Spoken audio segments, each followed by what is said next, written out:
എല്ലാ പ്രിയപ്പെട്ട കൂട്ടുകാർക്കും നമസ്കാരം.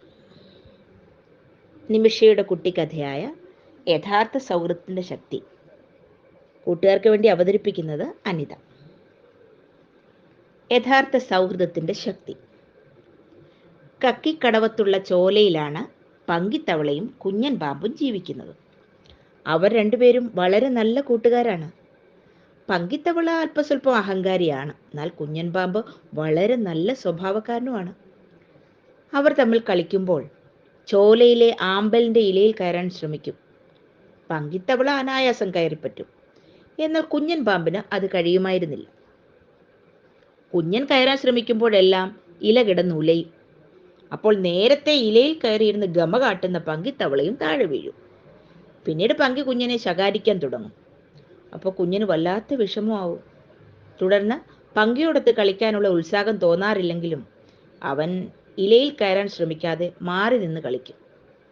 അങ്ങനെയിരിക്കെ ഒരു ദിവസം മറ്റെവിടെയോ നിന്ന് അവരുടെ ചോലയിൽ പല്ലൻ എന്നു പേരുള്ള ഒരു തവളയെത്തി. പങ്കി അവനുമായി വളരെ പെട്ടെന്ന് കൂട്ടായി. കളിയും ചിരിയും ചാട്ടവുമായി പങ്കി പല്ലനൊപ്പം ആർത്തുല്ലസിച്ചു. പാവം കുഞ്ഞൻ ഒറ്റയ്ക്കായി. പങ്കി അവനെ ഒട്ടും ശ്രദ്ധിക്കാതെയായി. കുഞ്ഞനെ കാണിക്കാൻ വേണ്ടി പല്ലനോടൊപ്പം പങ്കി ആമ്പലിൻ്റെ ഇലയിൽ കയറി ചാടി കളിച്ചു ചിരിച്ചു തിമിർത്ത്. ശേഷം പങ്കിയും പല്ലനും ചേർന്ന് കുഞ്ഞനെ പരിഹസിക്കാനും കളിയാക്കാനും തുടങ്ങി. വിഷമം സഹിക്കാൻ വയ്യാതെ കുഞ്ഞൻ പതുക്കെ പതുക്കെ അവരിൽ നിന്ന് അകന്നു മാറി. അവർ കളിക്കുന്നത് നോക്കി വെറുതെ വെള്ളത്തിൽ കിടക്കും. അവന് പങ്കിയുടെ സ്വഭാവമാറ്റത്തിൽ ഏറെ ദുഃഖം തോന്നി. ഒരു ദിവസം കുറ്റിക്കാടിനിടയിലൂടെ ക്രൂരനായ തിമ്മൻ പാമ്പ് ചോലയിലേക്ക് വരുന്നത് കുഞ്ഞൻ കണ്ടു. പങ്കിയെയും പല്ലനെയും ആ ദുഷ്ടന്റെ കയ്യിൽ കിട്ടിയാൽ രണ്ടിനെയും വിഴുങ്ങും. അപകടം മണത്ത കുഞ്ഞൻ അവരോട് കാര്യം പറഞ്ഞു. പക്ഷേ അവർ കുഞ്ഞൻ പറഞ്ഞത് ചെവിക്കൊണ്ടതേയില്ല. കുഞ്ഞൻ അവരോട് പറഞ്ഞ് തിരികെ പോരുമ്പോഴേക്കും പാഞ്ഞു പോകുന്ന പല്ലനെ ശ്രദ്ധിച്ചു. പങ്കിക്ക് നേരെ അതിവേഗം പായുന്ന തിമ്മനെ കണ്ട് പരിഭ്രമിച്ച് കുഞ്ഞൻ പങ്കിയെ തിരഞ്ഞു. അപ്പോഴേക്കും തിമ്മൻ പങ്കിയെ തൻ്റെ വായിൽ അകപ്പെടുത്തി വിഴുങ്ങാൻ തയ്യാറായി കഴിഞ്ഞിരുന്നു. ഞൊടിയിടയിൽ കുഞ്ഞൻ പാഞ്ഞു ചെന്ന് തിമ്മന്റെ ശരീരത്ത് വട്ടം ചുറ്റി.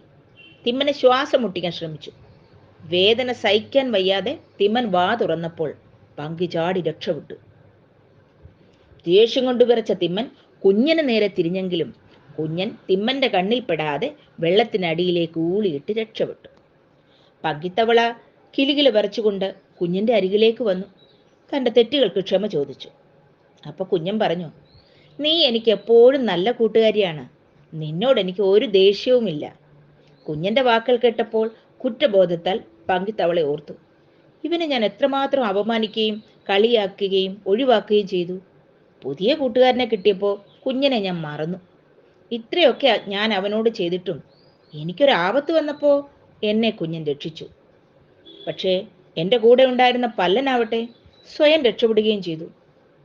സാരമില്ല പങ്കി, നമുക്കിനി എന്ന് നല്ല കൂട്ടുകാരായി ഈ ചോലയിൽ ജീവിക്കാം. അങ്ങനെ ആത്മമിത്രങ്ങളായി വളരെ കാലം അവർ സുഖമായി അവിടെ ജീവിച്ചു. കൂട്ടുകാരെ, ഈ കഥയിൽ നിന്ന് എന്താണ് ഗുണപാഠം കിട്ടിയത്? നമ്മുടെ അഹങ്കാരം കൊണ്ട് വലിച്ചെറിയുന്ന കൂട്ടുകാരാകും ഒരു പക്ഷേ നമ്മുടെ ആപത്ത് കാലത്ത് സഹായിക്കാനുണ്ടാവുക.